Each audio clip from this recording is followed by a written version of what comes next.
Apa kabar? Saya bersyukur sekali kepada Tuhan karena saya percaya Allah yang ajaib, Allah yang maha kasih itu memelihara kita semua. Sehingga hari ini kembali kita akan datang menyembah Tuhan, kita akan menikmati hadirat Tuhan. Dan saya yakin di rumah Bapak Ibu Saudara sekalian, Tuhan bisa hadir dan memberkati kita semua. Karena itu kita akan mengawali ibadah kita hari ini dengan berdoa, kita mau menyembah Tuhan. Mari dari tempat Bapak Ibu sekalian, dimanapun Bapak Ibu berada, sembah Tuhan, persiapkan hatimu, berikan yang terbaik bagi Tuhan. Haleluya, haleluya,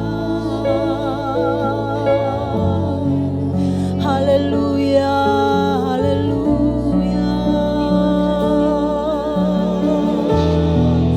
haleluya, haleluya.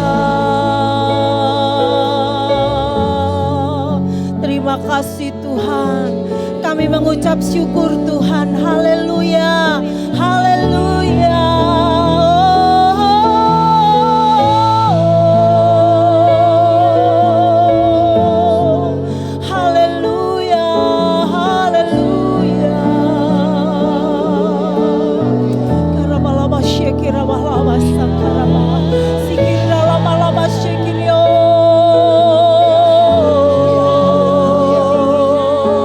Kami tinggikan Engkau Tuhan,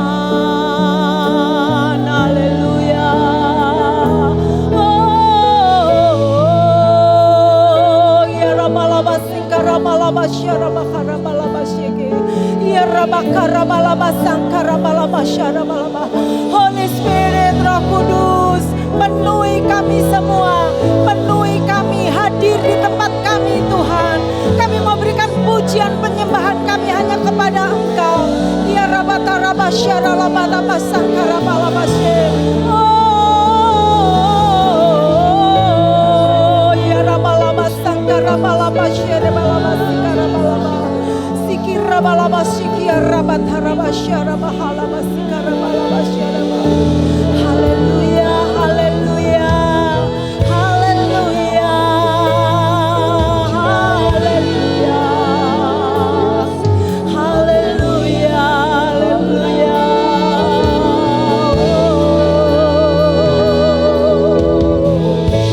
Ya Rabbal Masyara Baharibaka. Terima kasih Tuhan. Terima kasih Tuhan. Terima kasih. Terima kasih. Bapa kami yang baik, yang kami panggil di dalam nama Tuhan Yesus Kristus. Hati kami melimpah dengan ucapan syukur ya Tuhan. Karena pemeliharaan Tuhan bagi kami sampai hari ini sungguh nyata. Kasih-Mu, kemurahan-Mu ya Tuhan. Boleh kami nikmati, kami boleh menjalani hari-hari kami bersama dengan Engkau. Karena itu kami mengucap syukur saat ini ya Tuhan. Kembali kami bersama-sama, kami mau menyembah Engkau, menaikkan pujian syukur kami atas segala kebaikan yang Tuhan sudah kerjakan bagi kami. Dan lebih dari itu Tuhan, Engkau yang telah menang atas maut, Engkau pun memberikan kemenangan bagi kami semua. Kami mau bersorak merayakan kemenangan kami ya Tuhan, yang sudah Tuhan kerjakan bagi kami. Karena itu Tuhan, kami mengundang hadirat-Mu, baik di tempat ini maupun di rumah, di mana seluruh umat-Mu sedang beribadah, sedang menyembah Tuhan, sedang memberikan pujian yang terbaik. Kami percaya Engkau hadir Tuhan, karena kami yakin Tuhan tidak dibatasi oleh tempat dan waktu. Ketika ada umat Tuhan yang datang membuka hati menyembah, di sana Tuhan Yesus hadir, di sana Roh Kudus hadir. Karena itu kami percaya kuasa Roh Kudus-Mu akan bekerja pada saat kami beribadah memuji Engkau. Terima kasih Tuhan. Urapi setiap hamba-Mu yang melayani. Bahkan kami semua yang saat ini ada di rumah-rumah, Engkau pun bekerja ya Tuhan. Kami percaya ketika pujian penyembahan dinaikkan, hadirat Tuhan ada, mujizat terjadi, pemulihan terjadi. Karena itu Tuhan kami percaya dari awal hingga akhir ibadah ini, semua diurapi oleh kuasa Roh Kudus-Mu. Terima kasih Tuhan. Kami siap memuji Tuhan, meninggikan Engkau, mempermuliakan Engkau. Di dalam nama Tuhan Yesus Kristus, kami berdoa mengucap syukur. Dan semua berkata, amin. Tuhan Yesus memberkati. Haleluya. Elohimers, siap memuji Tuhan. Amin. Yang siap memuji Tuhan, mari bangkit berdiri dan berikan kemuliaan buat Tuhan kita. Haleluya.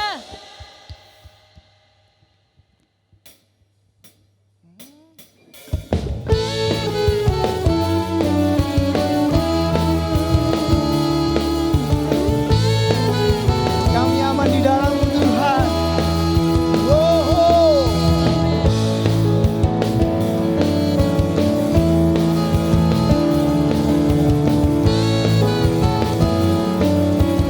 Katakan sama-sama, Engkaulah perisaiku.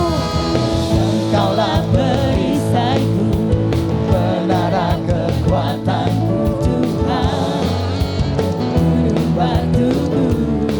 Kau pengharapan kami. Kaulah pengharapanku, tempat perlindunganku Tuhan, kota bentengku. Yesus keselamatan. Yesus keselamatanku. Ku selalu aman di dalam tangan-Mu. Terpujilah Tuhan sebab kasih setia-Mu. Ku selalu bersandar hanya pada-Mu. Terpujilah Tuhan, terpujilah Tuhan.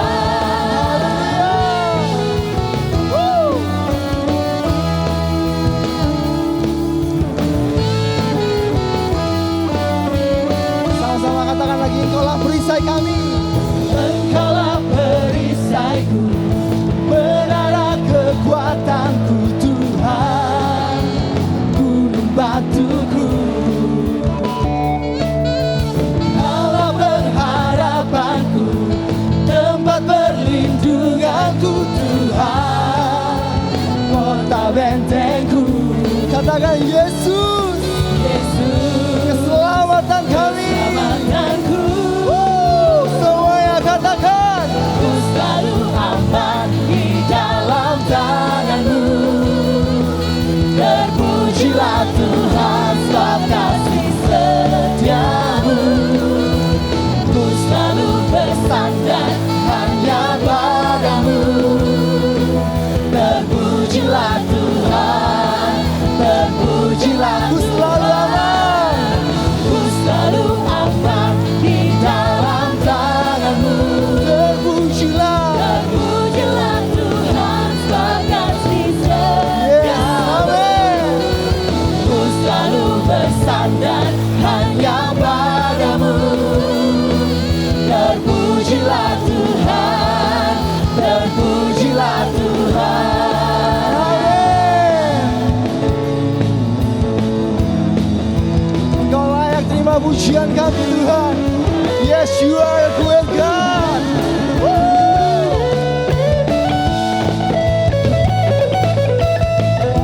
Sorak-sorai kemenangan kami untukmu Tuhan. Sama-sama kita mau katakan, Ku selalu aman di dalam tangan-Mu. Terpujilah Tuhan sebab kasih setia-Mu.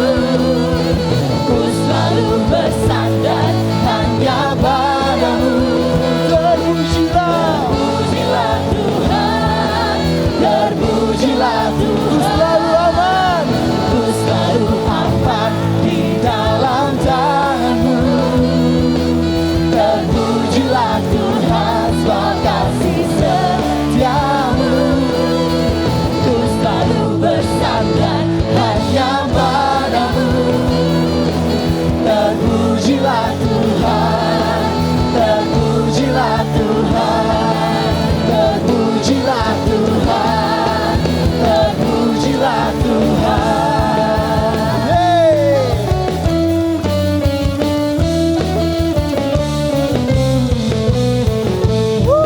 Amin. Berikan sorak-sorai yang paling dahsyat buat Tuhan kita. Sekali lagi yang paling dahsyat buat Tuhan kita. Sebab Dia Allah yang hebat, Raja yang hebat. Amin.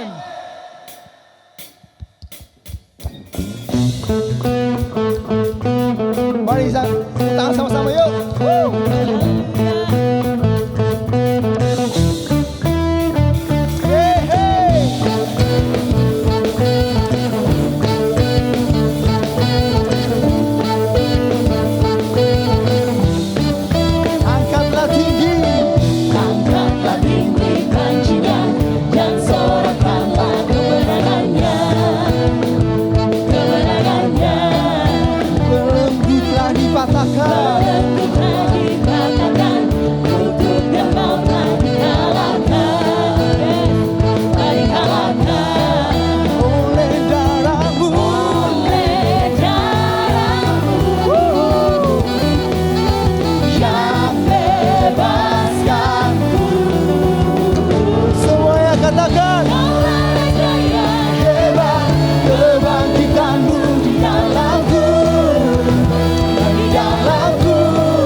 Engkau kemenangan kami. Yesus,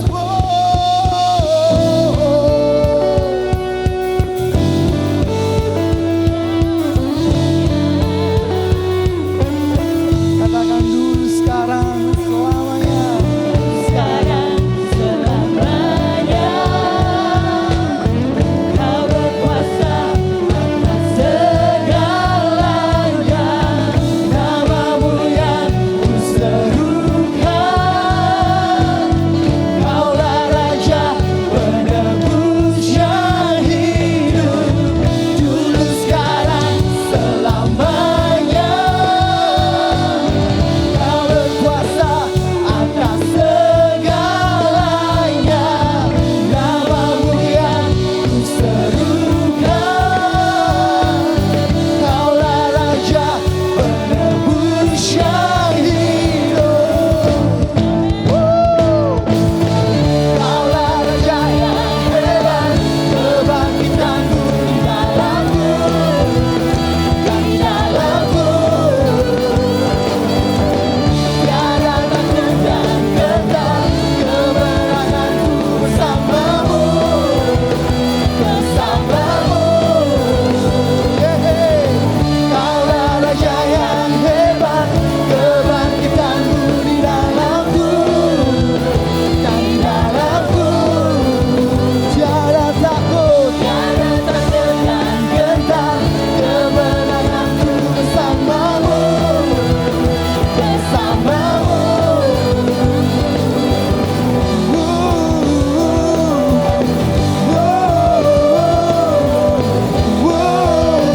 Bersamamu. Haleluya. Mari sekali lagi berikan kemuliaan bagi Tuhan kita. Haleluya. Terima kasih Tuhan, sebab Dialah kita yang telah mati, bangkit dan naik ke surga. Dan Dia memberikan kepada kita penolongnya, yaitu Roh Kudus. Amin. Hari ini kami bersuka cita Tuhan. Karena kami tahu ada Roh Kudus yang Engkau kirimkan bagi kami. Menjadi penghibur, menjadi penolong di dalam kehidupan kami. Haleluya. Kami angkat hati kami menyembah-Mu.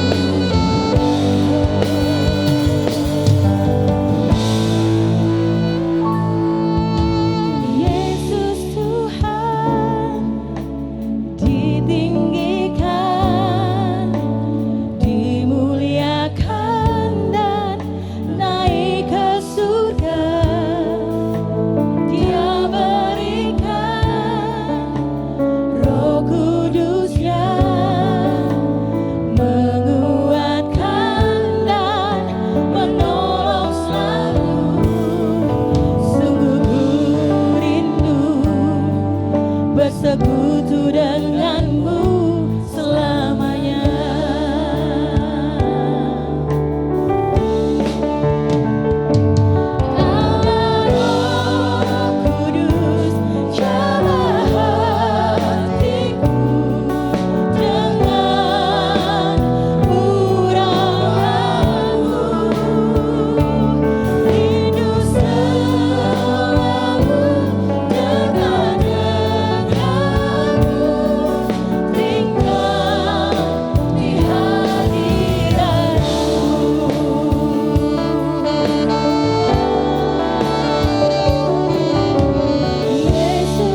kami Tuhan.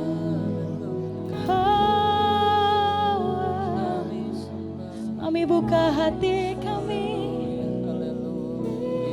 penuhi kami.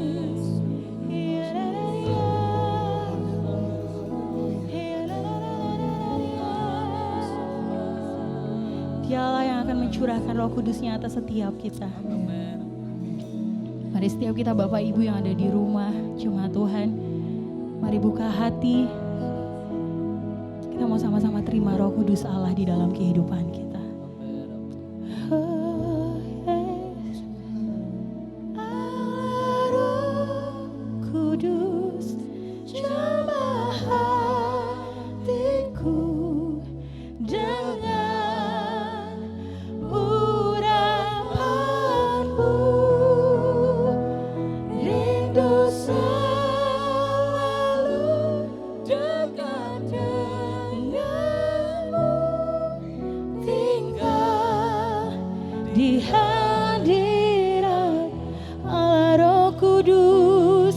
Allah Roh Kudus, jamah hatiku dengan urapanmu, rindu selalu dekat denganmu, tinggal di hadirat. Katakan rindu selalu. Rindu selalu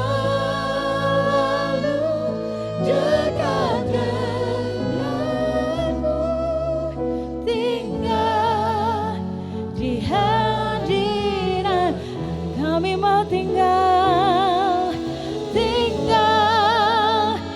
hadiratmu, tinggal di hadiratmu, tinggal di hadiratmu.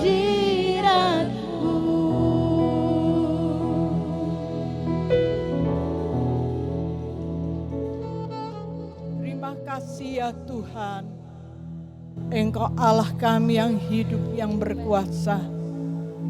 Tuhan, Engkau telah memelihara kami sampai saat ini, dan seterusnya kami serahkan hidup ini di dalam pimpinan-Mu. Tuhan, terima kasih kalau pada saat ini kami memperingati hari kenaikan Engkau ke surga Tuhan. Engkau Tuhan mati di atas kayu salib menebus dosa kami, dan Engkau juga Tuhan telah bangkit dari kematian, dan Engkau naik ke surga untuk menyediakan tempat bagi kami. Tuhan, terima kasih. Indah sekali Tuhan, kalau kami percaya kepada Engkau. Engkaulah juru selamat yang sudah menyelamatkan kami. Terima kasih kepadamu Tuhan. Pada saat ini kami semua beribadah kepadamu. Oh Tuhan, Engkau berjanji akan datang kembali Tuhan, menjemput kami semua yang percaya kepada Engkau, yang sungguh-sungguh mendengarkan firman-Mu, yang mau menuruti firman-Mu. Engkau menyediakan surga yang mulia untuk kami. Tuhan, terima kasih. Yesus, terima kasih. Kalau kami hidup di dalam dunia yang penuh dengan dosa ini, tetapi ada surga yang mulia yang nanti Engkau sediakan untuk kami semua yang percaya kepadamu. Tuhan, terima kasih. Kami akan mendengarkan firman-Mu, firman yang hidup, firman-Mu yang berkuasa Tuhan. Kami mau menerima firman-Mu di dalam hati kami, dan kami mau menuruti firman-Mu. Kami mau melakukan firman-Mu. Tuhan, terima kasih. Haleluya, pakailah hamba-Mu yang akan menyampaikan firman-Mu itu, supaya Roh Kudus Engkau sendiri yang berbicara. Oh Tuhan, terima kasih. Dan kami semua Tuhan, yang menanti hari kedatangan Engkau yang kedua kalinya Tuhan. Engkau bukan mati di atas kayu salib, tetapi Engkau Tuhan akan membawa orang-orang yang percaya kepada Engkau dalam surga yang mulia. Tuhan, Engkau berjanji akan mencurahkan Roh Kudus-Mu.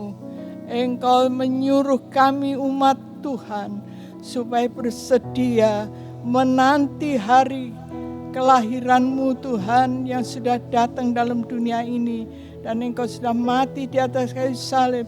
Dan Engkau naik ke surga yang mulia. Engkau berjanji untuk kami menyediakan rumah yang indah.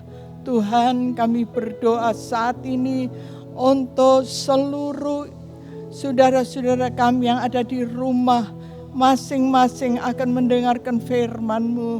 Biarlah firman itu Tuhan, Engkau sendiri Tuhan yang bekerja sehingga hati mereka diubah oleh Tuhan yang berkuasa. Tuhan, hati mereka sukacita di dalam Engkau karena ada perjanjian surga yang mulia. Oh Tuhan, tolonglah supaya Tuhan, anak-anak Tuhan yang ada di rumah masing-masing, Engkau yang memberkati. Tuhan, terima kasih. Kami serahkan semuanya ini. Doa kami di dalam nama Tuhan Yesus Kristus Juru Selamat kami. Amin. Amin. Puji Tuhan. Haleluya. Haleluya, kita bertemu lagi dalam ibadah online kita bertepatan dengan kita memperingati hari kenaikan Yesus ke sorga, saudara. Ya, hari kenaikan Yesus ke sorga. Dan di dalam kalender di barat, saudara tidak akan mendapatkan pas hari kenaikan Yesus itu dikasih tanda merah. Saya nggak tahu, mungkin cuma di Indonesia, saudara. Ya, saya nggak tahu apa ini hari libur. Ya. Tetapi bahkan di Singapura, ya, mereka tidak merayakan hari kenaikan Yesus. Ya. Mungkin hari kenaikan Yesus ke surga itu barangkali hari raya Kristen yang barangkali saya katakan paling diabaikan oleh gereja. Kalau Natal kita rayakan besar-besaran. Paskah juga demikian. Ya, saudara. Tapi sangat disayangkan mengapa sampai kepada kita merayakan hari kenaikan Yesus kurang dirayakan, ya bukan berarti mereka tidak menghargai ya event tersebut. Tetapi saya mau bilang bahwa kenaikan Yesus ini adalah langkah penting. Hari kenaikan Yesus adalah langkah penting berikutnya di dalam pekerjaan penebusan Yesus di muka bumi ini. Ya. Jadi Yesus bisa lahir, dia bisa kemudian mati di atas kayu salib, dikubur, kemudian bangkit. Tapi kalau dia nggak naik ke surga, belum lengkap, saudara. Saya katakan bahwa langkah penting berikutnya di dalam pekerjaan penebusan Yesus Kristus di muka bumi ini supaya sempurna, maka dia harus menutup pelayanannya di muka bumi ini dengan, bukan cuma dengan kelahirannya, kemudian kematiannya, dia dikubur, kebangkitannya, itu luar biasa. Tetapi dia harus naik ke surga. Ya. Dan Allah Bapa di surga memberikan tempat di sebelah kanannya dan Yesus menanti sampai seluruh musuh-musuhnya ditaklukkan di bawah kakinya. Nah saudara, kenaikan Yesus ke surga justru merupakan puncak daripada pelayanan Yesus di bumi ini. Ini kulminasinya, ini puncaknya, dia naik ke surga di dalam kemenangan. Saudara. Alkitab katakan jauh lebih tinggi daripada segala kuasa, penguasa dan pemerintahan dan apapun. Kita rayakan. Nah pada hari Natal kita tahu anak Allah menjadi anak manusia, ya kan? Yesus datang 2000 tahun yang lalu memakai tubuh dari daging dan darah yang kita kenal dengan inkarnasi. Dan kemudian dia kembali ke surga, perhatikan, dengan tubuh yang sama. Dengan tubuh yang sama, tubuh yang dirajut di kandungan Maryam, perawan Maryam. Tubuh yang sama yang disalibkan. Tubuh yang sama yang dibangkitkan. Ya. dan dipermuliakan. Tubuh yang ada tanda lukanya sampai sekarang, saudara. Jadi nanti kalau kita sampai di surga, saudara bisa tahu siapa, yang mana ya Yesus. Yang ada tanda luka. Dari mana dia mendapat tanda luka ini? Yaitu kalau waktu dia datang ke dalam dunia ini, dia dianiaya, dia mati, dia disalibkan. Ya, tangan dan kakinya dan rusuknya ada tanda luka yang begitu mengerikan. Ini terus dibawa di dalam tubuh kebangkitannya, masuk ke sorga, saudara. Jadi di dalam sorga Bapak Ibu Saudara sekalian, kita mempunyai Tuhan yang unik. Yang gak ada duanya lah. Mau dibanding dengan Tuhan manapun. Di dalam surga kita sebagai orang Kristen, ya, kita mempunyai Tuhan yang unik dalam arti begini, saudara. Yesus adalah Allah yang sudah jadi manusia dan tetap dalam tubuh kemanusiaannya yang dipermuliakan itu, dia kembali ke surga. Dia duduk di sebelah kanan Allah Bapa. Unik Tuhan kita sekarang di dalam Yesus Kristus yang sudah mati, dikubur, bangkit dan naik. Tubuhnya sama, tubuh yang dipermulakan ada tanda lukanya. Nah saudara, kenaikan Yesus ini bukan cerita dongeng, bukan cerita omong kosong. Tapi Lukas mencatatnya dengan baik, ini kisah kenaikan Yesus. Sebagaimana Lukas mencatat juga dengan baik, dengan jelas kedatangan Yesus yang pertama.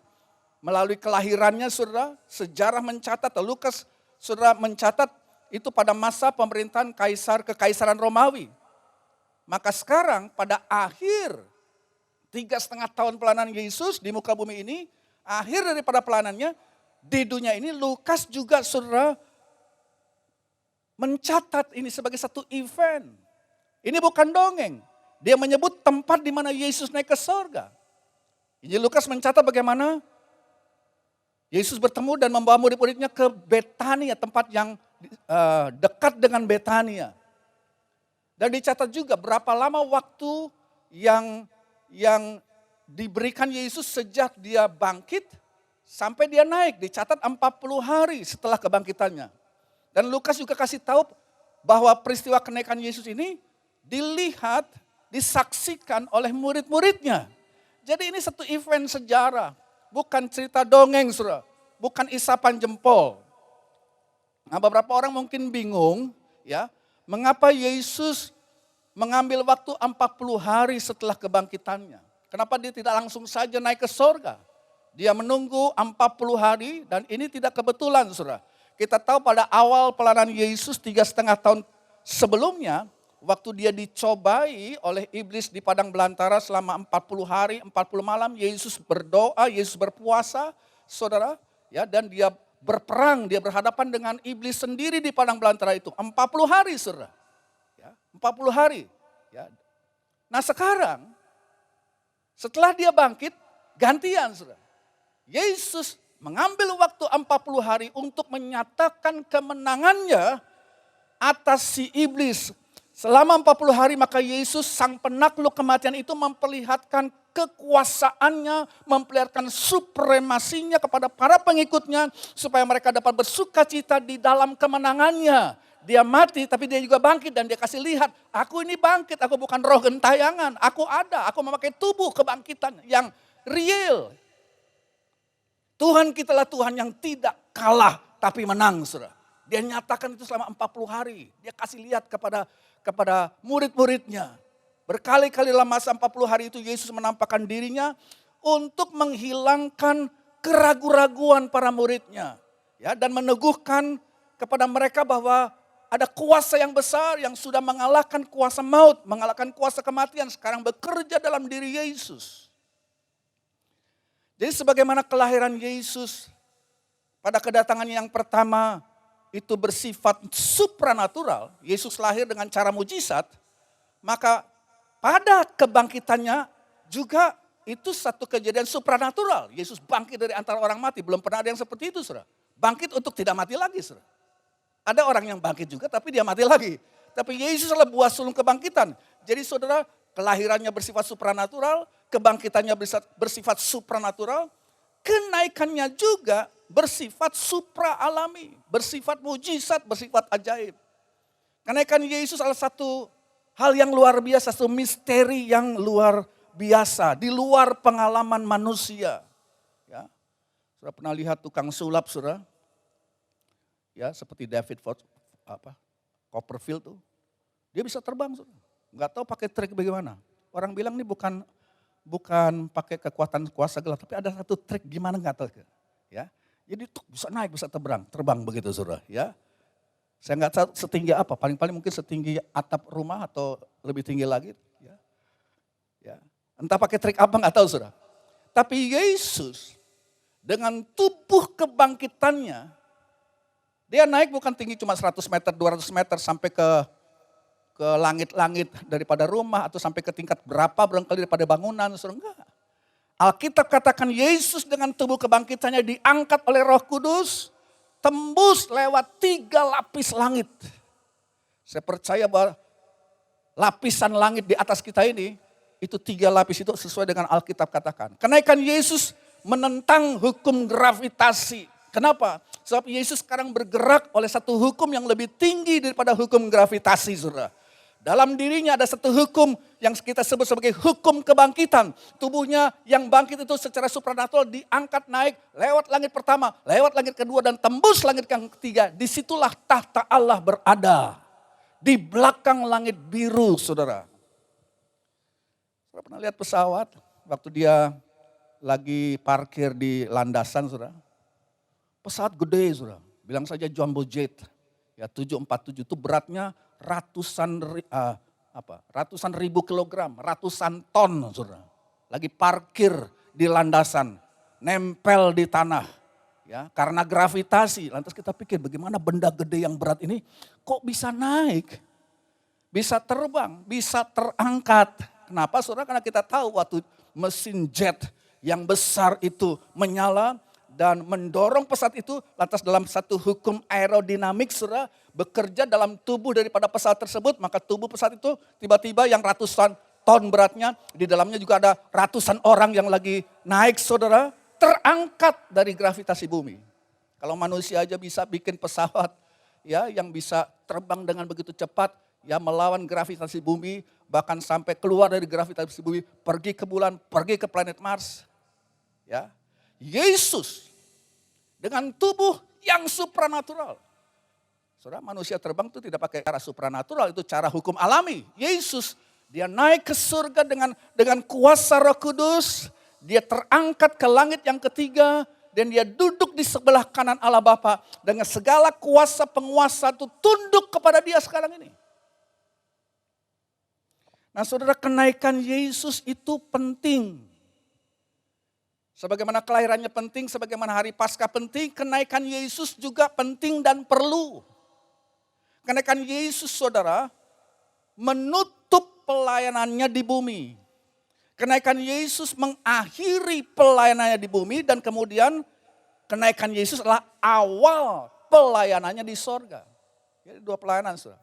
Pelayanannya di bumi sudah selesai, dia naik ke sorga, tapi dia memulaikan satu pelayanan di sorga, di sebelah kanan Allah Bapa, Yesus yang anggur.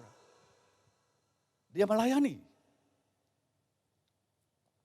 Murid-murid Yesus, Bapak Ibu, selama Yesus ada di muka bumi ini, mereka melihat Yesus secara fisikal. Yesus dalam pelayanannya selama 3,5 tahun di muka bumi ini bergerak di dalam tubuh fisiknya. Tetapi sekarang, waktu Yesus naik ke sorga, ya, dan hilang dari pandangan mata murid-muridnya, maka saudara seperti murid-murid Yesus, ya, sekarang mereka melihat Yesus dengan mata iman. Sama juga dengan saya dan saudara, kita nggak bisa melihat Yesus sekarang ini. Dia sudah naik secara fisik dengan tubuh kebangkitannya, posisinya sekarang di surga. Ya kan? Nah, murid-murid 3,5 tahun yang 2000 tahun yang lalu, selama 3,5 tahun melihat aktivitas Yesus di muka bumi ini secara fisik. Tetapi saudara, setelah Yesus naik ke surga, murid-murid harus melihat Yesus itu dengan iman. Ya, melihat dengan iman Yesus di dalam pelayanan sorgawinya, ini yang saya mau tekankan. Sama juga dengan murid-murid sekarang pun, saudara, dalam keadaan apapun yang saudara alami di dalam dunia ini. Kita harus mampu melihat Yesus dengan iman di dalam pelayanan sorgawinya. Pelayanan duniawinya udah selesai. Ditutup waktu dia naik ke sorga, sekaligus waktu dia naik ke sorga dimulailah pelayanan sorgawinya yang dia sudah mulai dan selesaikan di muka bumi ini. Ya. Jadi Bapak Ibu, kita melihat sekarang Yesus duduk di sebelah kanan Bapa di surga. Jauh lebih tinggi daripada segala pemerintah dan penguasa dan kekuasaan dan kerajaan. Dengan kenaikan Yesus ke surga, maka Yesus Alkitab katakan ditinggikan oleh Bapa surgawinya. Dia duduk di tahta bersama dengan dia. Dan Yesus Kristus menggenapkan, saudara kita tahu, dia menggenapkan jabatan-jabatan di dalam perjanjian lama. Ya, dan juga di dalam perjanjian baru. Nah, kita kenal ada 3 jabatan di perjanjian lama yang Yesus genapkan, saudara. Yaitu jabatan di dalam perjanjian lama kita lihat ada nabi, ada imam, ada raja.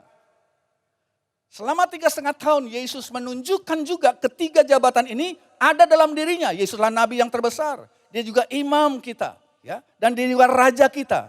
Ya, kenabian Yesus dapat kita lihat dalam Injil Yohanes, saudara. Dalam Injil Yohanes, ya. Kemudian Yesus sebagai raja dapat kita lihat dalam Injil Matius. Dan pekerjaan keimaman Yesus dapat saudara lihat di dalam surat Ibrani. Nah, maka sekarang saudara, sebagaimana murid-murid kita mau melihat Yesus dengan kacamata iman. Dia duduk di sebelah kanan Allah Bapa di surga dan dia berfungsi dalam 3 jabatannya ini. Dialah nabi kita, dialah imam kita, dialah raja kita. Coba kita lihat yang pertama. Yesus duduk di surga dalam kedudukannya sebagai nabi. Nabi ini tugasnya mewakili Allah kepada manusia. Yesuslah nabi yang terbesar, saudara. Nah, sebagai nabi kita tahu dialah sekali lagi juru bicara Allah. Nabi berbicara atas nama Allah. Dia mulut Allah, dia juru bicara Allah. Dia menyampaikan rencana dan kehendak daripada Bapa melalui Roh Kudus kepada kita gereja Tuhan. Jadi Yesus gak nganggur juga, saudara. Di dalam sorga dia berfungsi juga sebagai nabi. Dia duduk, tapi dia berfungsi sebagai nabi, saudara, yang sudah menyelesaikan pekerjaannya di bumi ini. Dan dia meneruskan pekerjaan itu di sorga. Yakinkah saudara bahwa Yesus sebagai nabi dia masih berbicara sampai sekarang ini? Melalui Roh Kudusnya kepada siapa? Kepada kita gereja Tuhan. Dia menyampaikan kebenaran firman Allah. Saudara, melalui Roh Kudus, maka Yesus sebagai nabi mau menyampaikan kehendak Allah, mau menyampaikan pikiran Allah, mau menyampaikan rencana Allah, saudara, kepada siapa? Kepada kita gereja Tuhan. Jadi saudara, mari kita buka telinga rohani kita untuk mendengar suaranya.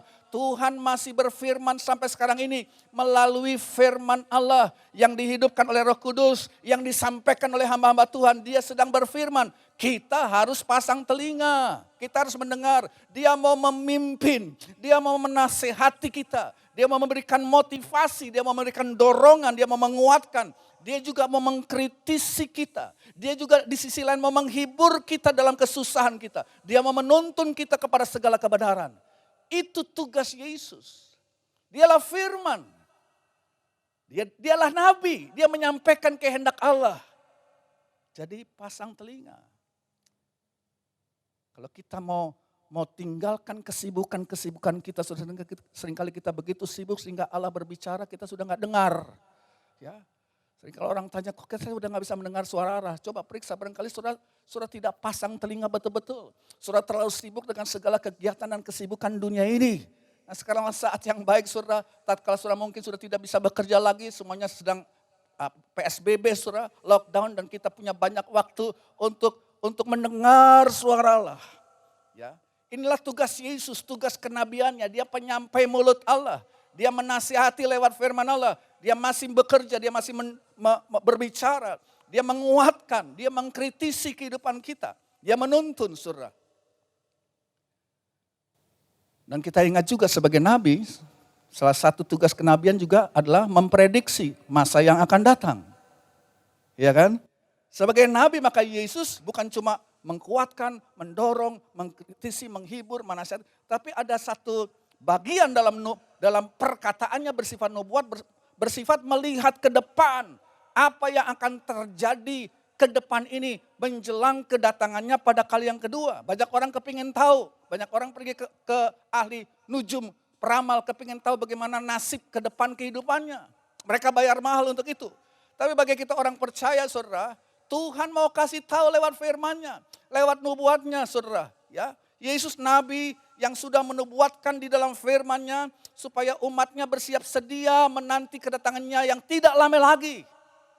Nabi ini bernubuat, nubuatannya terdapat di Matius 24, ya, dalam keempat Injil, dalam kitab Wahyu, ya. Di dalam juga banyak kitab-kitab di Perjanjian Lama, saudara, ya. Dan Yesus memberikan tanda-tanda kedatangannya, kita pernah bahas ini, ada bela sampar, ada gempa bumi, ada peperangan, saudara. Ada COVID-19, saudara, salah satu tanda yang saudara mau menggugah kita, mau memberikan semacam wake up call supaya kita tersentak di tengah-tengah kesibukan kita dan mendengar suara daripada kepala gereja. Suara nubuatannya. Anakku, tidak lama lagi aku akan datang, lihatlah tanda-tanda zaman yang terjadi di dalam gereja juga di luar gereja. Aku tidak lama lagi akan datang. Dunia tidak akan bertambah baik. Kamu sudah hidup dan sedang hidup di akhir dari akhir zaman. Itu jabatan kenabian Yesus. Dia masih berfirman. Yang kedua, Yesus duduk di surga sebagai imam. Sebagai imam, Yesuslah imam yang terbesar. Ya. Yesus duduk di kanan Allah Bapa sebagai imam yang sudah menyelesaikan tugasnya. Nah, kita tahu di dalam Perjanjian Lama, di kemah sembahyang, di kemah Musa itu, saudara, maka imam-imam yang melayani itu nggak dikasih tempat duduk. Alkitab jelas katakan dalam surat Ibrani, mereka berdiri melayani. Itu imam-imam di dalam Perjanjian Lama, ya, mereka sehari-hari berdiri melayani di dalam kemah sembahyang. Mereka tugasnya banyak banget, saudara. Sebab Israel jumlahnya jutaan, kalau masing-masing orang membawa korban, ya, membawa kambing, domba, sapi, burung tekukur, itu yang tangani terus para imam. Mereka akan menyembelih korban tersebut, menguliti binatang tersebut, ya. Mereka akan bawa darahnya ditaruh korban itu akan ditaruh dan dibakar di mezbah korban bakaran, darahnya akan diambil dan dibawa masuk ke dalam ruang Maha Kudus. Jadi imam itu sangat sibuk, ya. Dengan segala kegiatan-kegiatan di dalam Ka'bah, dalam tabernakel, mereka nggak bisa duduk untuk istirahat. Mereka imam yang terus bekerja. Ya. Nah, Yesus ceritanya lain, saudara. Yesus, dia memulaikan tugas keimamatannya, saya kira adalah waktu dia tergantung di atas kayu salib. Di situ unik banget. Di situ kita lihat Yesus sebagai imam. Tugas imam adalah membawa korban untuk keuntungan masyarakat Israel, umat Tuhan. Cuma kalau di Perjanjian Lama dipisahkan antara imam dengan korban. Imam harus bawa korban untuk dirinya sendiri. Ya.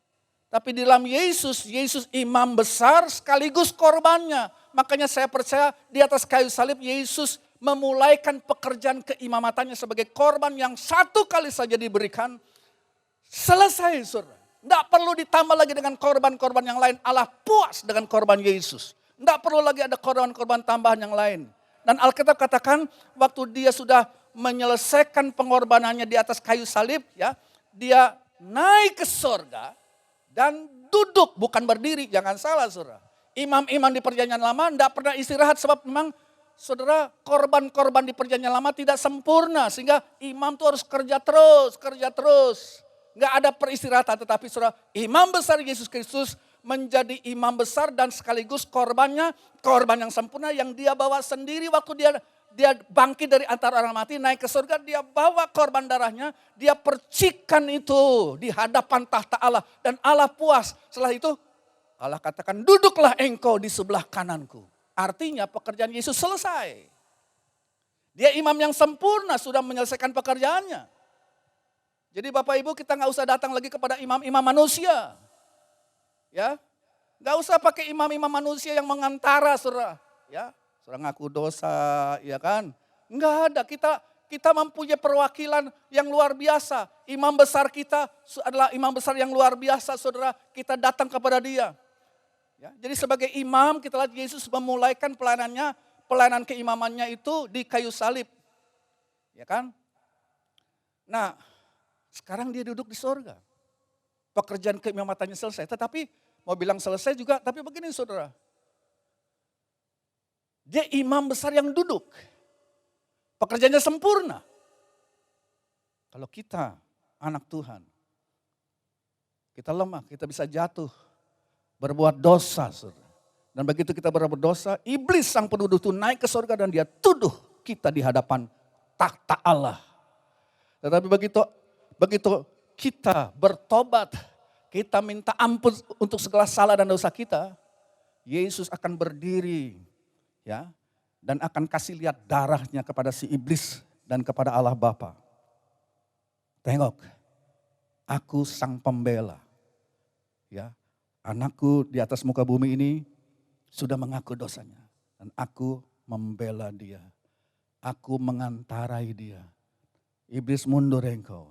Darah Yesus sudah dilaburkan, ditumpahkan di atas kehidupan daripada orang itu. Dan hidupnya disucikan. Iblis harus mundur, saudara. Iblis harus mundur. Yesus sebagai pembela kita di surga. Apalagi sebagai imam selain dia membela kita dalam perkara-perkara dosa. Jadi saudara kalau kita jatuh dalam dosa jangan lama-lama disimpan. Saudara, segera kita datang kepada Tuhan, mohon ampun. Dan Alkitab katakan Yesus setia dan adil, dia mengampuni dosa kita. Dan itu tidak memberikan kesempatan si iblis menuduh kita di hadapan tata Allah. Sebab dimundurkan, tuduhan iblis dimundurkan oleh darah anak domba Allah. Yesus berfungsi sebagai advokat, sebagai pembela kita di surga. Dia imam. Yang kedua sebagai imam kita, dia berdoa syafaat juga buat kita. Kadang-kadang saya pikir Yesus berdoa buat kita di sorga. Aduh, luar biasa banget. Ya. Kita didoakan oleh Bapak Gembala. Saudara minta doa saya, kayaknya udah seneng banget. Jangan lupa saudara, jangan lupa. Coba kita baca. Ya kan? Di dalam Ibrani pasal 7 ayat 25 bagian C. Ibrani 7 ayat 25 bagian C. Karena itu ia sanggup juga menyelamatkan dengan sempurna semua orang yang oleh dia datang kepada Allah. Sebab ia hidup senantiasa untuk menjadi pengantara. Perhatikan. Yesus hidup naik ke sorga, dia sebagai pengantara mereka. Ini tugas keimamannya. Jadi ngapain Yesus di surga? Dia sebagai pengantara kita. Tuhan Yesus berdoa kepada Bapa. Untuk apa? Untuk kita. Apa yang menjadi doa Yesus di surga? Kadang-kadang kita mikir, Yesus ngedoain apa ya? Tapi yang saya tahu Yesus berdoa untuk gerejanya, untuk saya dan saudara. Jadi saya pikir saudara, Yesus berdoa di surga kepada Bapa, ya, agar Bapa memelihara kita. Agar Bapa menjagai dan melindungi milik kepunyaannya, saudara. Kita sudah ditebus dengan harga yang mahal. Dan saudara, Yesus berdoa kepada Bapa supaya saudara milik yang berharga ini dijaga, dipelihara dan dilindungi. Dia berdoa untuk itu. Ini satu misteri buat saya, saudara. Coba lihat Lukas pasal 22 ayat 31 dan 32. Ini perkataan Yesus kepada Petrus waktu masih di bumi sih. Tapi di sini kita bisa lihat contoh bagaimana Yesus mendoakan orang. Lukas pasal 22 ayat 31. Simon, Simon, lihat iblis telah menuntut untuk menampik kamu seperti gandum. Tapi aku, perhatikan, aku telah berdoa untuk kamu supaya imanmu jangan gugur. Yesus bisa melihat bagaimana setan kepingin menampi, saudara. Kepingin menggoyang-goyang kehidupan Petrus ini, muridnya Yesus. Kepingin digoncang. Yesus melihat iblis menuntut untuk menampi kamu seperti gandum. Gandum itu kan kalau ditampilkan dilempar-lempar ke atas, saudara. Tergoncang-gancing. Petrus dilihat oleh Yesus seperti itu. Apa yang sangat luar biasa di sini. Aku telah berdoa untuk engkau, supaya imanmu jangan gugur. Yesus sampai sekarang masih berdoa. Dialah imam yang duduk di kanan Allah dan dia berdoa kepada Bapaknya. Untuk apa? Supaya Bapak menjaga kita, supaya iman kita, saudara, jangan hancur. Kita bersyukur untuk itu. Sebab doa Yesus pasti dijawab oleh Bapak, saudara. Apalagi kalau saudara baca Injil Yohanes pasal 17 ayat 17, itu doa Yesus. Tidak perlu dibaca, tapi Yohanes 17 ayat 17, Yesus berdoa untuk apa? Supaya umatnya dikuduskan di dalam kebenaran. Firman-Mu itulah kebenaran. Jadi Yesus berdoa supaya peran firman Allah yang mengkuduskan kehidupan gerejanya di muka bumi ini betul-betul efektif. Yesus berdoa kiranya Engkau mengkuduskan mereka, mengkuduskan murid-murid dengan firman-Mu, dengan kebenaran-Mu. Dan firman-Mu itulah kebenaran. Firman seperti air, saudara, ya, yang membasuh kehidupan kita. Nah, Yesus berdoa, setiap kali kita mendengarkan firman-firman itu jangan sampai masuk telinga kiri, keluar telinga kanan, nggak memberikan dampak apa-apa. Jangan sampai, saudara. Yesus berdoa begitu rupa supaya firman itu dengan kuasa pemulihannya, dengan kuasa pembasuhannya, membersihkan, mendirus hati kita yang mendengarkannya. Ini menjadi topik doa Yesus di sorga. Apalagi Yohanes 17 ayat 21, Yesus juga berdoa untuk kesatuan gerejanya. Ya, Yesus kepingin supaya gerejanya gak gontok-gontokan, gak saling menyerang, gak saling mengkritik, saudara. Di antara sesama anak Tuhan pun demikian. Bahkan di antara sesama saudara denominasi gereja, Yesus berdoa untuk kesatuan gerejanya. Sebab apa? Dengan dunia melihat gereja itu satu, gak gontok-gontokan, maka ada dampak besar dalam dunia penginjilan. Kita gak bisa menangkan jiwa kalau orang-orang dunia melihat bahwa dalam gereja tidak kompak. Mereka saling serang, mereka saling baku hantam satu dengan yang lain. Saudara. Kita jadi ketawaan. Saudara. Ini menjadi doa Yesus. Supaya ada kesatuan dalam gerejanya. Supaya dunia percaya kepada Yesus. Sebab kesatuan gereja Tuhan memberikan dampak yang besar untuk penginjilan dalam dunia ini. Yesus berdoa untuk itu.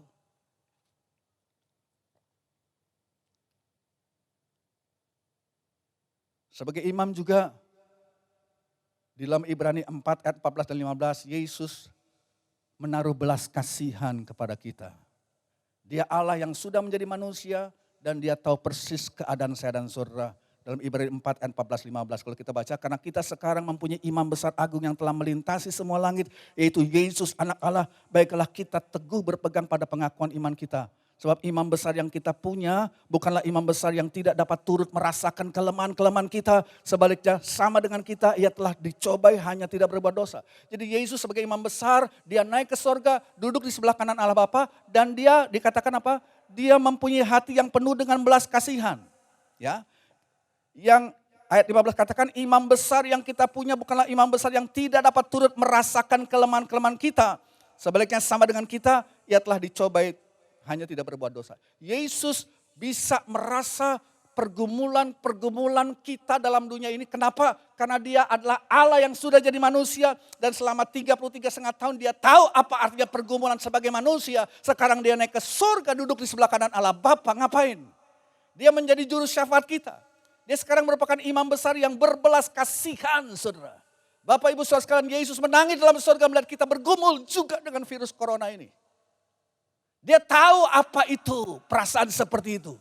Dan dia mengidentifikasi, menyatukan dirinya dengan pergumulan-pergumulan kita. Dengan kelemahan-kelemahan kita, saudara. Yesus adalah imam, tetapi bukan imam yang keras, yang menghukumkan. Enggak, dia imam yang berbelas kasihan. Dia sakno, dia kasihan melihat umat Tuhan dalam dunia ini. Yang sedang berperang, yang sedang bergumul. Dan dia berdoa kepada bapak-bapak. Jagai mereka, kuatkan mereka. Jangan mereka lemah, jangan mereka jatuh. Jangan mereka kandas iman. Yang ketiga Yesus di surga tadi kita sudah katakan duduk sekarang sebagai raja. Sebagai raja. Jadi Yesus bukan hanya nabi yang agung. Bukan hanya imam besar kita. Tapi dia juga adalah raja yang maha besar. Raja yang maha mulia. Ya, Yesus adalah anak Daud, itu titelnya. Dia putra Daud. Daud adalah raja besar Israel yang mengalahkan musuh-musuhnya. Ya. Jadi kalau Yesus anak Daud ini mau menunjukkan bahwa Yesuslah raja dari keturunan Daud secara fisik, saudara, yang akan memerintah sebagaimana Daud dalam masa pemerintahannya, dia menang perang dan dia mengalahkan musuh-musuh Israel yang ada di sekitar Israel pada saat itu. Jadi Yesus adalah Daud yang lebih besar, keturunan Daud yang lebih besar daripada Daud. Dalam arti saudara, pemerintahannya adalah pemerintahan kerajaan yang besar, yang ada untuk selama-lamanya. Dia duduk di sebelah kanan Allah Bapa, dan duduk di sebelah kanan kita tahu adalah tempat, itu posisi kehormatan sebelah kanan. Saudara. Posisi tempat kekuasaan itu sebelah kanan. Dan itu posisi tempat otoritas. Jadi kalau dikatakan Alkitab Yesus duduk di sebelah kanan daripada Allah Bapa, itu tempat kehormatan, itu tempat kekuasaan, itu tempat otoritas. Sebagai raja yang duduk sekarang di kanan Bapa surgawinya, di tempat yang tinggi, yang mulia, penuh kehormatan, tempat otoritas. Yesus menantikan saat di mana musuh-musuhnya akan tunduk di bawah duli kakinya. Semua kerajaan dunia ini akan ditaklukkan Allah Bapa di bawah kaki Yesus. Jadi saudara, mari sekarang ini kita memandang dengan iman kepada Dia yang duduk sebagai raja. Bukan hanya sebagai raja, Dia juga imam, Dia juga nabi. Tapi Dia juga duduk sebagai raja di atas tahtanya, ya, di mana segala musuh-musuhnya tunduk dan takluk di bawah kaki Yesus. Yesus sekarang pegang kontrol di atas segala perkara Bapak Ibu. Makanya penting banget ini kenaikan Yesus ke surga. Saat waktu dia ditinggikan di atas segala kuasa dan penguasa dan pemerintahan apapun. Dan kalau Yesus datang pada kali yang kedua, segala musuh-musuhnya akan mencium duli kakinya. Bukan tandingan, dia akan datang dengan segala kekuasaan kerajaannya. Yesus Raja Surgawi yang sekarang duduk sebagai raja akan datang kali yang kedua bukan sebagai bayi kecil lagi, ya, tapi sebagai raja di atas segala raja.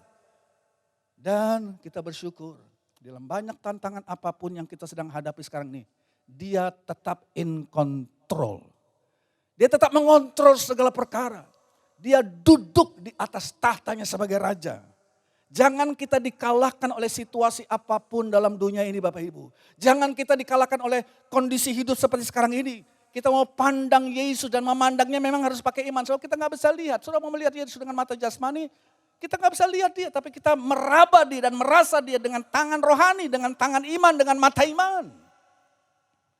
Lihatlah bahwa Dia sudah naik ke surga dan sekarang duduk di sebelah kanan Allah Bapa sebagai nabi, imam dan raja.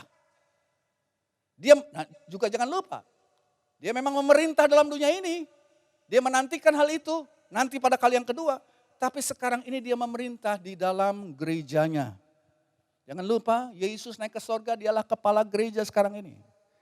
Dia harus jadi raja dalam kehidupan gereja Tuhan. Ya, Dia juga harus jadi raja dalam kehidupan pribadi saudara masing-masing. Dia harus jadi raja dalam keluargamu, dalam pekerjaanmu, dalam bisnismu, dalam pribadimu saudara. Kita harus merajakan Dia, artinya kita harus mengagungkan Dia, kita harus menyembah Dia, kita harus merayakan Dia, saudara. Kita harus melakukan kehendaknya. Kalau kita katakan Dia raja, kita menyembah Dia, ya semua kehendak sang raja itu harus jalan, harus jadi. Firman Tuhan berisi perintah-perintah sang raja, undang-undang sang raja. Kita bukan cuma menyembah, tapi kita juga mau tunduk dan melakukan kehendak sang raja itu.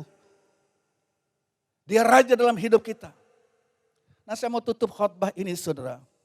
Mari kita baca di Matius pasal 28.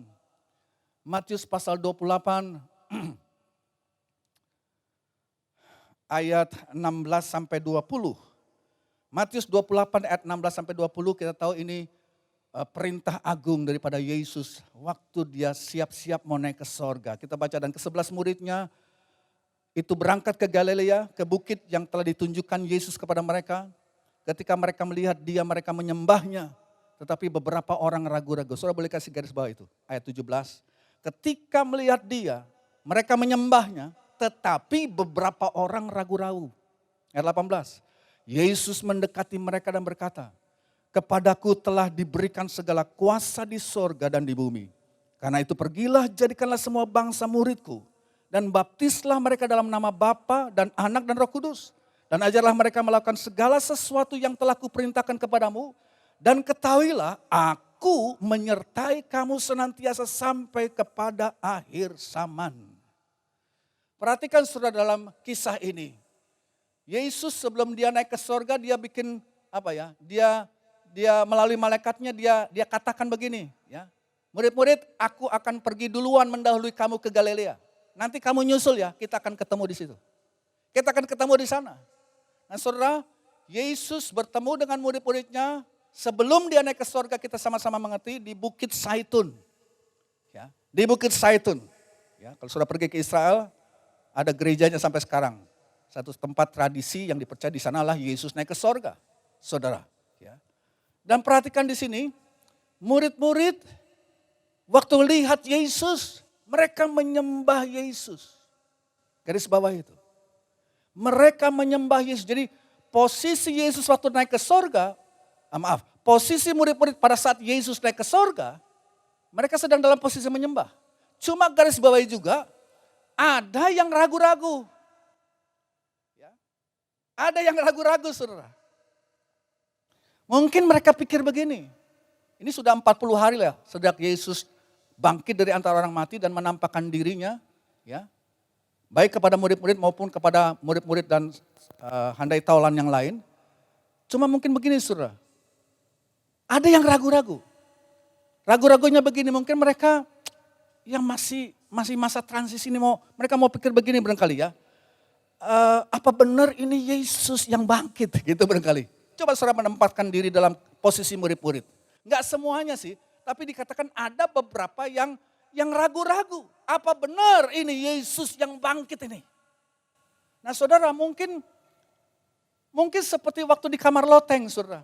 Waktu mereka sedang duduk bareng dan Thomas ada di situ. Tiba-tiba Yesus masuk kamar atau rumah itu. Ya. Dan Yesus bilang sama Thomas, Thomas kamu kan gak percaya sama aku. Coba silakan Thomas, ya, seperti katamu sebelum aku menaruhkan tanganku di rusuk bekas kena luka, aku tidak percaya. Nah sekarang Thomas silakan, ditantang oleh Yesus. Silakan engkau buktikan sendiri bahwa aku ini hidup. Nah, Thomas gak berani saudara. Dia cuma bilang, ya Allah, ya Tuhanku katanya.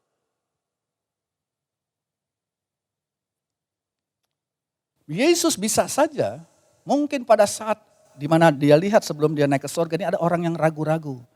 Bisa saja Yesus pakai kesempatan ini untuk seperti Thomas saudara. Dia berikan kesempatan atau dia berikan tantangan, silakan.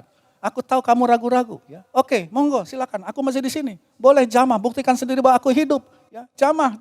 Tubuhku ini bukan tubuh tuyul. Ya.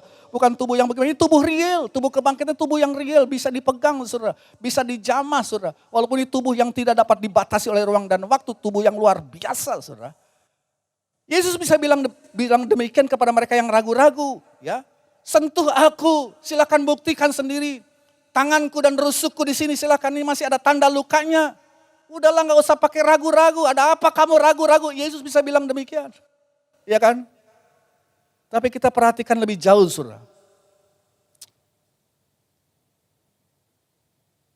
Ini perintah agung mau diberikan.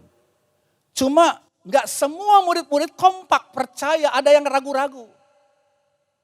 Ini perintah agung penting banget sobat. Sampai Yesus mau naik ke sorga. Dia memberikan perintah agungnya. Tapi bagaimana murid-murid masih ada yang kurang percaya, masih ada yang ragu-ragu. Udah 40 hari sudah Yesus menampakkan diri. Aku nih Yesus. Tetap ada yang ragu-ragu. Ini namanya manusia memang demikian. Saudara. Kita kadang-kadang bergumul dengan apa iya Yesus bangkit, apa iya Yesus betul-betul ada. Saudara sedang menghadapi mungkin tantangan juga dalam. Siapa di sini tidak pernah ragu-ragu? Saya waktu membaca ayat ini bahwa ada yang ragu-ragu, kita bisa taruhkan diri kita di situ. Siapa di sini tidak pernah ragu-ragu? Nah jangan lupa, Yesus lagi mau naik ke surga. Dan dia sedang mau memberikan perintah agung, di mana dikatakan, ya ini perintah untuk pergi ke seluruh dunia dengan janji, aku menyertai engkau.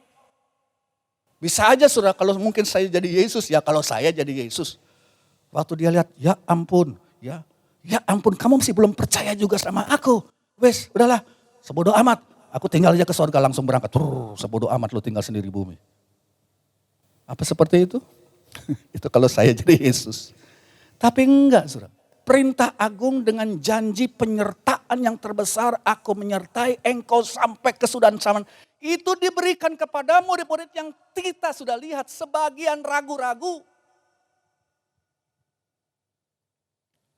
Coba kita lihat dulu lebih detail. Dikatakan, ya, Yesus katakan bahwa kepadaku kuasa sudah diberikan di bumi dan di sorga.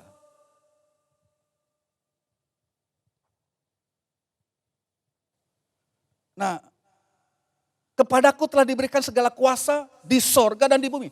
Di sorga maksudnya apa? Nah, di sorga ini jangan salah, ini bukan sorga di sini bukan tahta Allah. Yesus di dalam sorga di tahta Allah, dia pasti punya kuasa, saudara. Jangan usah tanya, saudara. Dari sononya, dari dulunya, dia berkuasa di sorga. Ya. Tapi kata di sorga ini jangan salah, ini bukan sorga tempat kedudukan Allah di sorga. Tapi kata sorga dalam bahasa Inggris itu heavens, itu langit. Ya, itu langit. Atau atmosfer, atau udara. Itu bicara tentang dunia tidak kasat mata. Dunia tidak kasat mata. Atau tempat kedudukan daripada iblis dan antek-anteknya. Dari posisi inilah si iblis memerintah planet bumi kita ini. Saudara, planet bumi ini saya sudah katakan adalah planet yang sudah rusak karena dosa manusia. Dan iblis berkuasa atasnya di tempat yang disebut tempat di udara ini. Ini tempat kuasa penguasa di udara. Tapi Tuhan katakan kepada murid-muridnya, segala kuasa sudah diberikan kepadaku di bumi dan juga di surga. Di tempat di mana iblis berkuasa. Saudara. Artinya begini, Yesus sudah mengalahkan mereka. Dia punya kuasa atas kekuatan iblis dan antek-anteknya.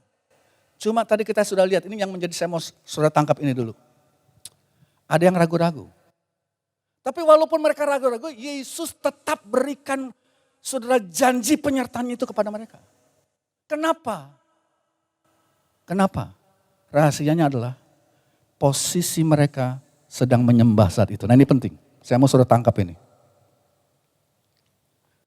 Janji penyertaan Tuhan untuk menyertai dan memberikan kemenangan dalam setiap peperangan dan pergumulan juga diberikan kepada mereka yang Alkitab katakan sedang ketakutan, ragu-ragu, setengah gak percaya Yesus bangkit apa enggak.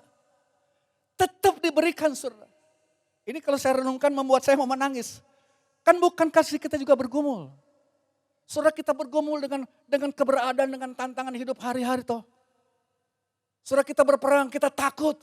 Kita seringkali berkata, Tuhan, Engkau memang kata firman Allah sudah bangkit, tapi dalam kenyataannya saya bergumul, saya dalam sakit penyakit, saya ketakutan. Apa betul Engkau bangkit? Mana kehadiranmu? Kan seperti itu tuh. Tetapi saya mau katakan, saudara, walaupun dalam keadaan seperti itu, perhatikan, Yesus tetap memberikan perintah agung dengan janji penyertaannya, janji kuasanya. Yesus katakan, pergilah, hai umatku. Aku menyertai engkau sebab aku sudah menang perang. Aku akan berikan kuasa kemenangan ini kepadamu. Aku akan menyertai engkau. Kenapa Yesus berikan itu juga? Kenapa Yesus memberikan kuasa kemenangan itu? Walaupun separuh mereka ragu-ragu. Kuncinya adalah mereka menyembah Tuhan. Bapak Ibu, saya tidak panjangkan firman Allah. Ya, mari kita bangkit berdiri. Saya nggak tahu.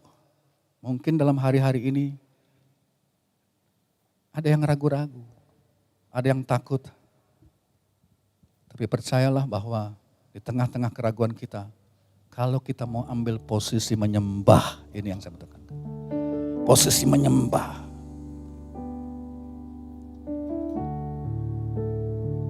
Mari di rumah, saudara yang ragu-ragu, saudara yang takut. Saya juga bisa ragu-ragu, saudara. Saya juga bisa takut. Tapi saya tidak mau meninggalkan posisi menyembah. Sebab waktu kita menyembah, di tengah-tengah keraguan kita, Yesus datang. Sekali kata-kata Yesus datang dan berkata, anakku, aku sudah menang. Aku tahu engkau takut, aku tahu engkau ragu-ragu. Tapi aku kasih aku kasih perintah kepadamu. Pergi juga, pergi ke seluruh dunia, aku menyertai denganmu. Aku sudah menang perang. Bapak Ibu, Di tengah peperangan dan pergumulanmu, mari ambil posisi berdoa, mari ambil posisi menyembah sekarang ini. Menyembah Tuhan. Dan Tuhan mau memberikan kemenangannya kepada kita. Nyanyikan itu lagu Yesus Tuhan ditinggikan. Yesus Tuhan ditinggikan, dimuliakan dan naik ke surga. Dia berikan Roh Kudus-Nya, menguatkan dan menolong selalu.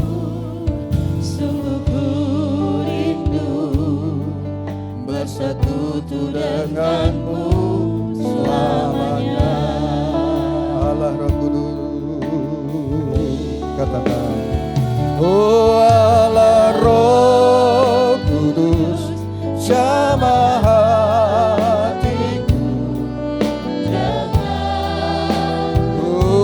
urapanmu.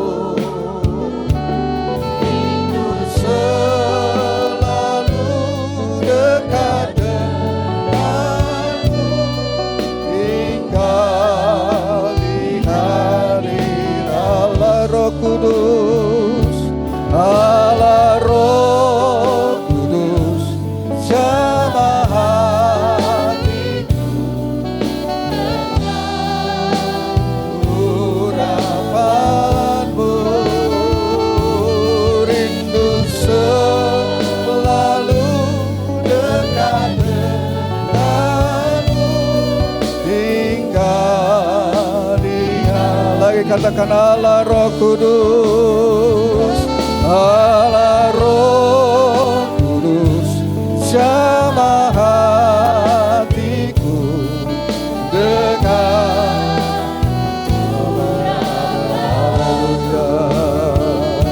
rindu selalu dekat denganmu, tinggal di hadiratmu.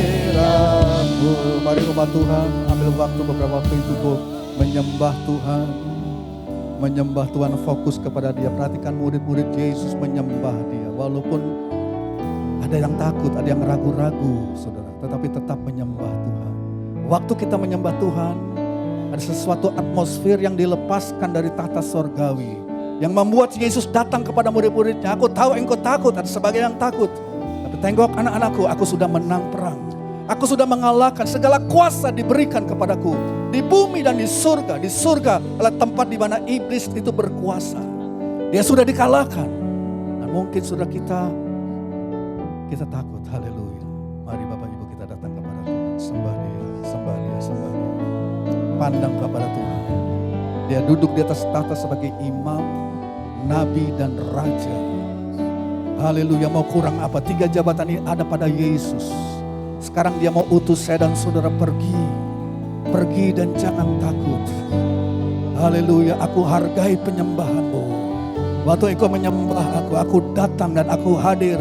Aku mau melepaskan keberanian. Aku mau memberikan kuasa Roh Kudusku. Bukan oleh kuatan gagahmu, tapi oleh Rohku juga.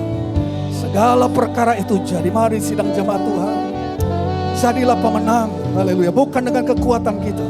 Jadilah pemenang walaupun kita mungkin ada takutnya, saudara. Tapi walaupun kita takut, kita terus maju. Haleluya. Iman bukan berarti tidak ada ketakutan. Iman itu berarti walaupun ada ketakutan, terus maju bersama dengan Tuhan. Di dalam penyembahan kepada Dia, terus maju dan berperang. Haleluya. Rabakalabayara Santa Rabaturiara Sikerabaharabayara Santa. Di dalam nama Yesus, di dalam nama Yesus. Hamba mau berdoa, Tuhan datanglah ke setiap rumah tangga yang ada. Mereka mungkin sedang berperang dengan ketakutan, berperang dengan banyak hal Tuhan dalam hidup mereka. Dan mereka datang menyembah Engkau walaupun dalam penyembahan mereka ada sesuatu yang menakutkan mereka Tuhan. Tapi karena umat-Mu menyembah Engkau datang juga dan berkata, segala kuasa sudah diberikan kepadaku di bumi dan juga di surga. Di tempat kekuasaan si iblis, Yesus sudah menang dan menghancurkannya. Dan Dia mau memberikan kemenangan itu kepada saya dan saudara. Haleluya. Mari bangkit sidang jemaat. bangkitlah di dalam penyembahan-Mu. Haleluya, kita bangkit berdiri melawan tantangan dalam dunia ini, tapi dengan hati yang tunduk menyembah kepada Tuhan. Dan Roh Kudus mau diutus. Haleluya, haleluya, haleluya, haleluya, haleluya. Kami sembah Engkau. Haleluya, oh Roh Kudus, Roh Kudus. Datanglah ke dalam setiap rumah-rumah tangga yang ada Tuhan. Tidak ada satu pun Tuhan Yesus dalam pergumulan mereka. Mereka dikalahkan oleh ketakutan. Haleluya.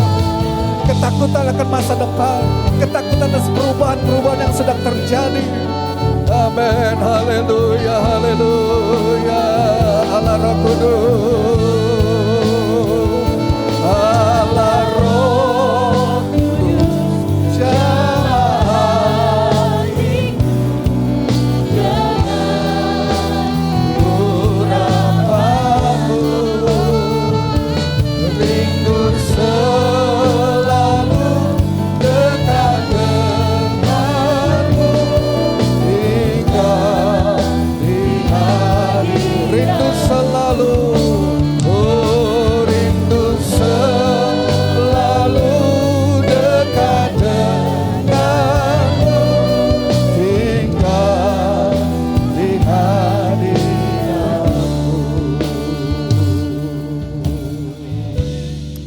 Terima kasih Tuhan Yesus, kami percaya penghibur, penolong yang lain telah Allah Roh Kudus Engkau berikan kepada kami Tuhan.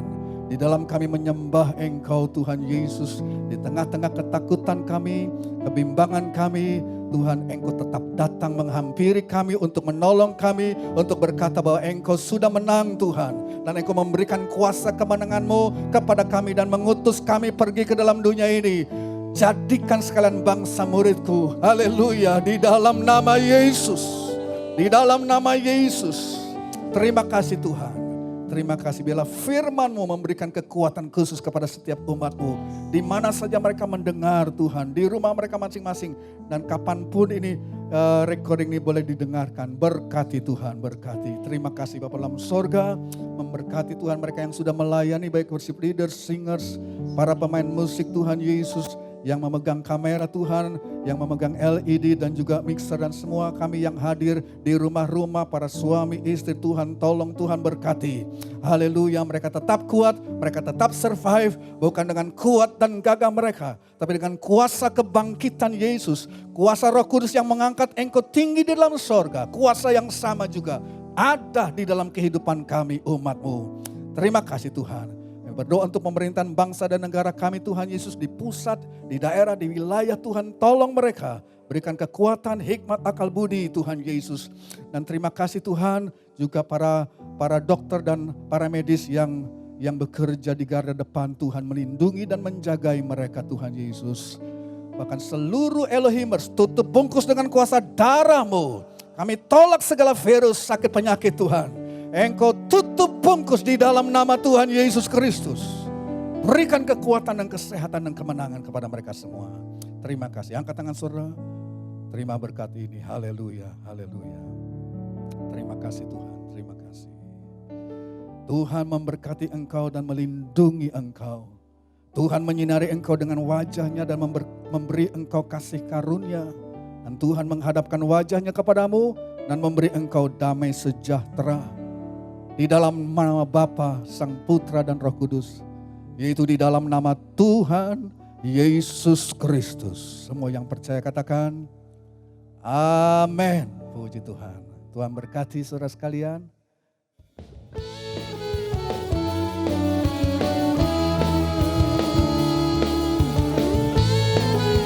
Kami aman di dalam Tuhan.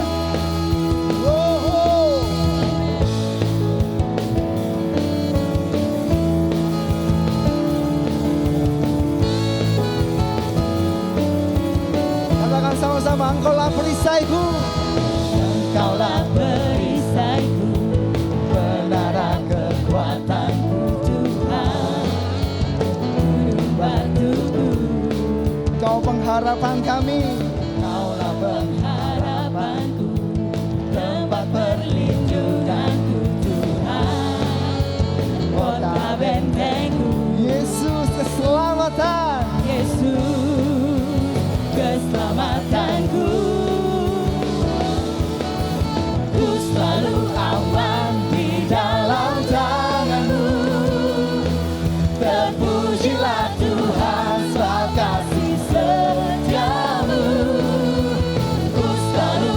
bersandar hanya padamu. Terpujilah Tuhan, terpujilah Tuhan.